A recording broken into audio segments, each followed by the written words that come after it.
It's a Tuesday, early this June, somewhere along a stretch of border in South Texas. A man who crossed into this country without papers, not last month, not last year, but back in 2014, is picked up at a routine check-in with immigration officers. He has no criminal record. He has a job, a lease, a kid in middle school, and within 24 hours, before his own lawyer can even find out what facility he's in, he is on a bus headed for a detention center 1,000 miles away. On the surface, this looks like one more enforcement story, the kind that's been running on a loop for over a year now. But if you look closer, and I mean really look, it tells you something about where this country's immigration system actually stands right now, tonight, that most people watching the news have completely missed. And most people watching didn't realize what actually changed at the border overnight. Not a wall, not a new law passed by Congress, something quieter and in some ways more sweeping. A shift in who can be detained, for how long and how fast they can be moved somewhere your lawyer can't find you. This touches more than the news cycle. It touches your neighbor's landscaping crew, the kitchen staff at the restaurant you went to last weekend, the parents in your kid's school pickup line, and maybe someone in your own family tree a few generations back. Whatever your politics, the machinery that decides who stays and who goes just shifted its gears. And I think you deserve to know exactly how. Now, here's what I want you to hold on to, because we're going to come back to it before we're done tonight. There's a number, over 41,000. And once I tell you what it represents, you are going to understand why immigration lawyers across this country are sounding alarms that have nothing to do with politics and everything to do with plain due process. Hold on to that number. We'll come back to it. And there's a second thread I want you to keep in your mind too. A brand new federal website paid for with your tax dollars that several legal scholars are calling something close to a propaganda operation. We'll get to that as well, because what it says about how this administration wants you to see immigrants is frankly the most revealing part of tonight's story. To understand tonight, you got to understand how we got here, because the chain of events matters, and it didn't happen all at once. Go back to January of 2025.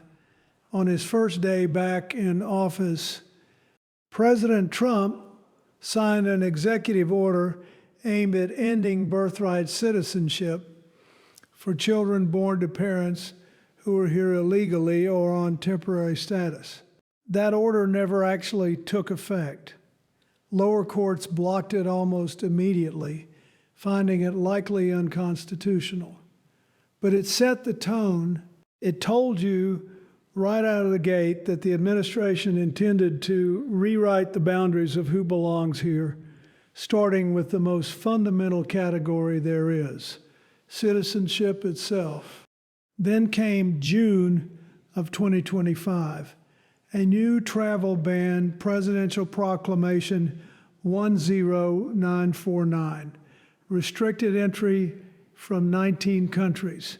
That was followed in December of 2025 by Proclamation 10998, which didn't just continue the ban, it more than doubled it to 39 countries, plus anyone traveling on Palestinian Authority documents. Family exemptions that used to let spouses and children of American citizens through regardless of where they were from, gone. Adoption visas for children already matched with American families, suspended. That proclamation took effect January 1st of this year at 1 minute past midnight Eastern Time. Think about that timing. Not a Tuesday afternoon press conference, 12:01 a.m., the first moment of the new year.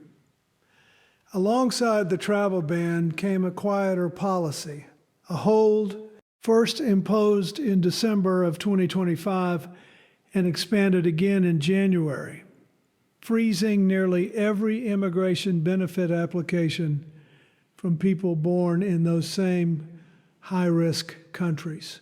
Green card applications, work permit renewals, even pending asylum cases that had been winding through the system for years, sometimes filed by people who'd been working legally in this country the entire time.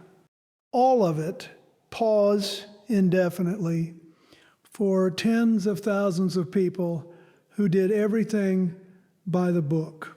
And this is where things start to get complicated because enforcement inside the country accelerated right alongside the rules at the border. By June of 2025, the Department of Justice had instructed its attorneys to, in their words, maximally pursue denaturalization cases, stripping citizenship from people who'd already become citizens based on claims of fraud in their original applications. To put that in perspective, in the 45 years between 1968 and 2013, fewer than 150 people in this entire country lost their citizenship that way. By December of 2025, USCIS was being directed to refer somewhere between 100 and 200 denaturalization cases a month for litigation. That's not an outlier policy anymore. That's a production line. Every decision echoes for years, folks. What we're watching now in the middle of 2026 is the echo of choices made at the very start of this administration.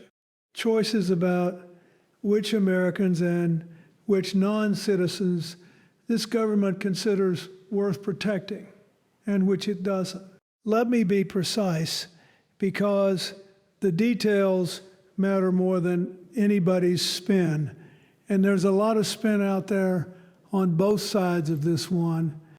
Here's what actually changed very recently and very specifically.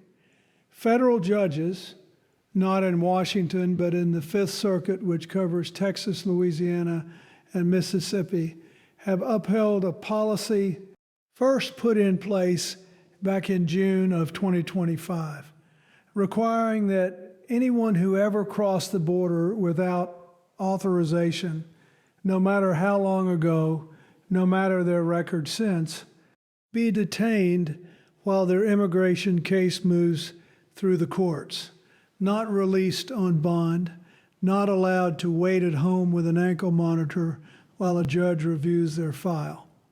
Detained, full stop. And here's the part that didn't get nearly enough attention. Investigative reporting from the Marshall Project and Mother Jones, drawing on data from the Deportation Data Project, found that by March of this year, the Trump administration had transferred more than 41,700 detained people to a different state within 24 hours of their arrest. There's that number I asked you to hold on to. Why does the state matter so much? Because of where these transfers are landing. The reporting describes what looks like a deliberate pattern of moving detainees specifically into states covered by the Fifth Circuit, the same circuit where judges have already signed off on indefinite detention for old, otherwise resolved border crossings. Move a person fast enough into the right jurisdiction, and the legal odds tilt before their attorney even knows which courthouse to call. Now, the immigration enforcement build-out itself has not gone perfectly smoothly, and a fair accounting includes that too.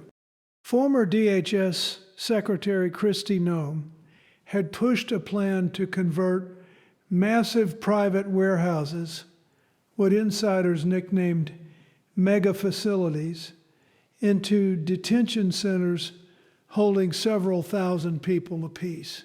But NBC News has reported that ICE is now considering selling off some of those very warehouses, even as the agency draws on a $4 billion pool of funding. Meanwhile, Congress approved another $69.5 million for ICE and CBP on a straight party line vote, no bipartisan buy-in at all. So you have an agency simultaneously expanding its budget and walking back its own physical infrastructure. That tells you something about how chaotic the rollout has actually been behind the press releases. And let me be precise about one more thing, because it matters. The government's own numbers on detention conditions are getting harder to look away from. Independent tracking found 32 deaths of immigrants in ICE custody during 2025, triple the number recorded the year before. That's not an opinion, that's a body count, and it deserves to be said plainly once without dramatizing it further. Let me also be precise about the paperwork side of this, because it's easy to assume the only story is detention, and it isn't. As of January 1st of this year, all non-citizens, not just people newly arriving, but green card holders too, are required to provide biometric photographs at every single border crossing, every time. No exceptions carved out for frequent travelers. ESTA applicants, the visa waiver travelers from allied countries, now have to disclose every social media account they've used in the past 5 years before they're allowed to board a flight here. That screening regime, which began narrowly in June of 2025, covering only student and exchange visitors, has since been expanded in stages. H-1B workers and their dependents added by December.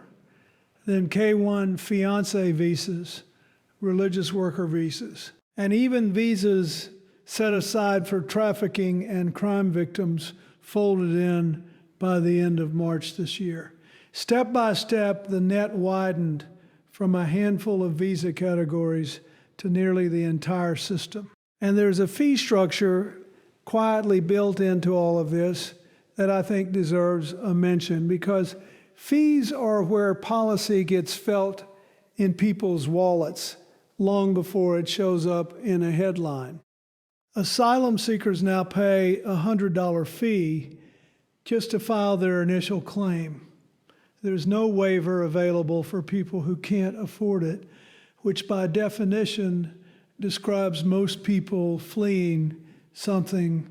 After a year, there's an additional yearly renewal fee on top of that. And if someone misses an immigration court hearing, gets ordered removed in their absence, and is later picked up by ICE, they now face a $5,000 penalty on top of everything else. These are not enforcement tools in the traditional sense. They're financial friction layered into a system that already moves at the pace of a government bureaucracy under strain. Now let me put my analyst hat on for a minute, because the strategy underneath all of this is worth examining closely. What you're watching is not chaos. It looks chaotic in the headlines. A warehouse bought, then maybe sold. A ban announced, then expanded. A court ruling here, an executive order there. But step back, and there's a coherent strategy underneath it. And it isn't only about the border. It's about pressure applied everywhere at once on people who are already inside this country. Consider what's happened just since the spring. Reporting from the New York Times in late May described a methodical effort to cut immigrants, including many here with legal status, off from jobs, health care, and housing, with the explicit goal of making it harder to stay rather than easier to be removed. Special immigrant juvenile status